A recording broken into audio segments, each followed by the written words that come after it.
پاکستان میں سب سے بڑا کاروبار تعلیم اور ہیلتھ کا ہے، ہسپتالوں اور سکولوں کالجوں کا ہے۔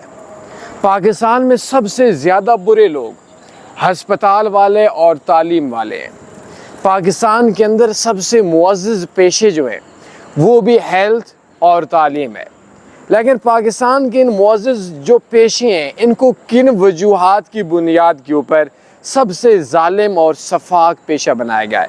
ہم لوگ کسی ڈاکٹر کے پاس جاتے ہیں تو وہ علاج کرنے کے لیے ایک ہی بات بولتا ہے، کتنا اس بندے سے میں نچوڑوں گا۔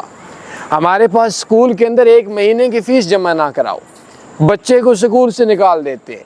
میں نے پچھلی ویڈیو کے اندر بھی بتایا تھا کہ 31 جنوری کو ایک بارش کی خوبصورت موسم کے اندر جب میں اپنے بچے کی فیس جمع کروانے سکول گیا تو ایک بندے نے اپنے 3 بچوں کی فیس کوئی 30 دن سے جمع نہیں کرائی تھی، مطلب 1 منتھ لیٹ تھی جو ایڈوانس ہوتی ہے، تو اس کے بچوں کو کلاس کے سامنے بے عزت کر کے نکالا جاتا تھا اور وہ بندہ رو رہا تھا۔ تو خدا کے واسطے جو میری بات سننے والے ہیں، تعلیم اور ہیلتھ جو ہے یہ کوئی کمائی کا ذریعہ کاروبار نہیں ہے، یہ ایک نیکی ہے اور آپ اس کو نیکی کریں، انشاءاللہ آپ کا بھی جو دنیا آخرت ہے سکون سے بنے گی اور لوگوں کو بھی سکون سے رہیں گے۔ شکریہ۔